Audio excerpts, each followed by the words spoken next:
የዚች ዓለም የመጀመሪያ ደስታ የማያልቀው የልጅነት ጉጉት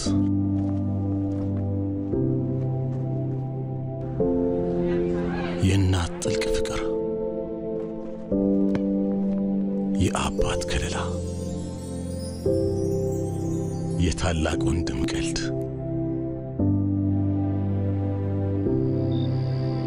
ከቤተሰብ ርቆ መሄድ የታላቅ እህት እንክብካቤ የአባት ናፍቆትና ልጅነት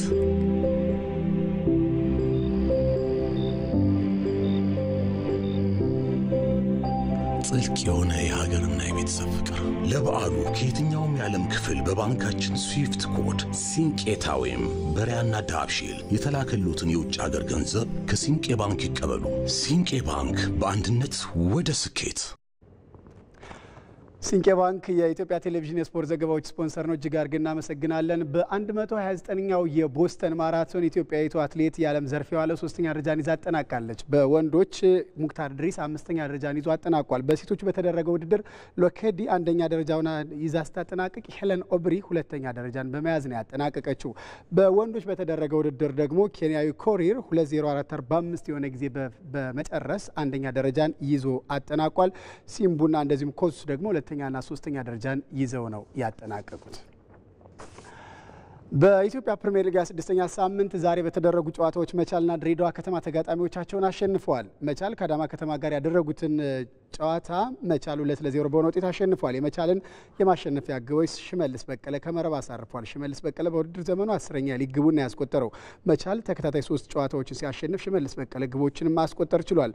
መቻል በ38 ነጥቦች 3ኛ ደረጃ ላይ ይገኛል። አዳማ ከተማ በበኩሉ በ21 ነጥቦች 16ኛ ደረጃ ላይ ተቀምጧል። በኢትዮጵያ ፕሪሚየር ሊግ 26ኛ ሳምንት ዛሬ በተደረገ ሌላ ጨዋታ ድሬዳዋ ከተማ ፋሲል ከነማን 1-0 በሆነ ውጤት አሸንፏል። አስራት ወንጆ ነው የግቧ ባለቤት። ፋሲል ከነማ 2ኛ ተከታታይ ጨዋታውን ተሸንፏል። ፋሲል ከነማ በ33 ነጥቦች 11ኛ ደረጃ ላይ ተቀምጧል።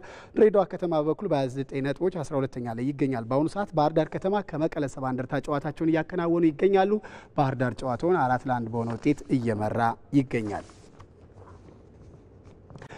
በእንግሊዝ ፕሪሚየር ሊግ ዛሬ ምሽት ቶተንሃም ሆትስፐር ከኖቲንግሃም ፎረስት የሚያደርጉት ጨዋታ ይጠበቃል። ሁለቱ ክለቦች የ33ኛ ሳምንት የመጨረሻ ሳምንት ጨዋታውን በሆነው መርሃ ግብር ምሽት 4 ሰዓት ላይ በቶተንሃም ሆትስፐር ስታዲየም ይገናኛሉ። በሊጉ በውድድር ዓመቱ ጠንካራ አቋምን እያሳየ የሚገኘው ኖቲንግሃም ፎረስት ከሁለት ተከታታይ ጨዋታ በኋላ በሊጉ ወደ ድል ለመመለስ የሚያደርጉት ጨዋታ ተጠባቂ ሆኗል። በተጨማሪም በአሰልጣኝ ኑሮ ኤስፒሪቶ ሳንቶ የሚመራው ክለብ ደረጃውን ወደ 3 ለማሻሻል ይጫወታል። ኖቲንግሃም ፎረስት በ57 ነጥቦች አሁን 6ኛ ደረጃ ላይ ተቀምጧል።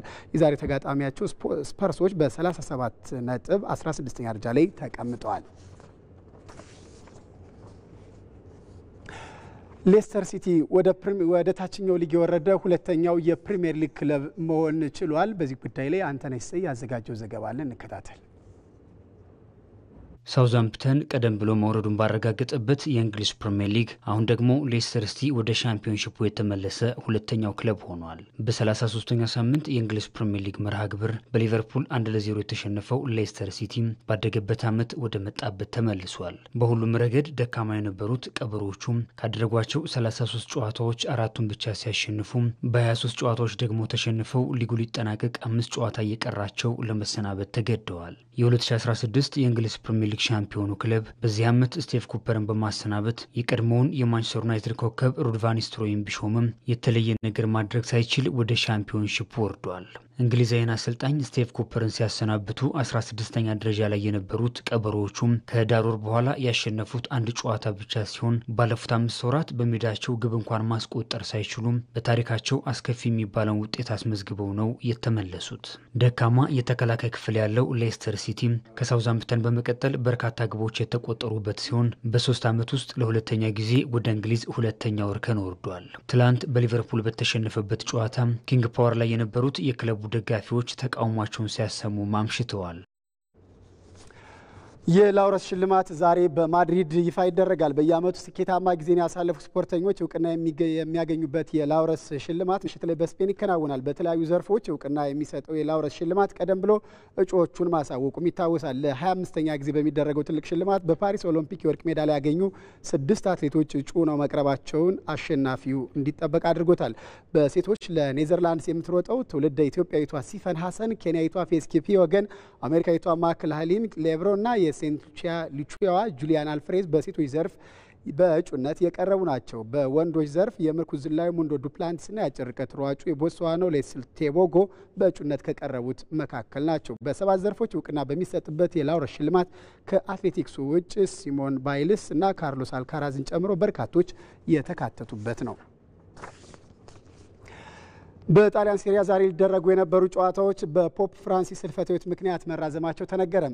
ቫቲካን ዛሬ ጠዋት ርዕሰ ሊቃነ ጳጳሳት አባ ፍራንሲስ በ88 ዓመታቸው ማረፋቸውን ካሳወቀች በኋላ የሴሪያው አስተዳዳሪ አካል ጨዋታዎቹ እንዲራዘሙ አድርጓል። እንደ ቢቢሲ ዘገባ በጣሊያን ብሔራዊ በዓል ተደርጎ በሚታሰበው በዛሬው ዕለት 4 ጨዋታዎች እንዲደረጉ አስቀድሞ መርሃ ግብር ወጥቶላቸው ነበር። ቶሪኖ ከኡድንዜ፣ ካሌሪ ከፊዮረንቲና፣ ጀኖዋ ከላዚዮ እንደዚሁም ፓርማ ከዩቬንቱስ መርሃ ግብር በዛሬው ቀን የሚደረጉ ጨዋታዎች ነበሩ።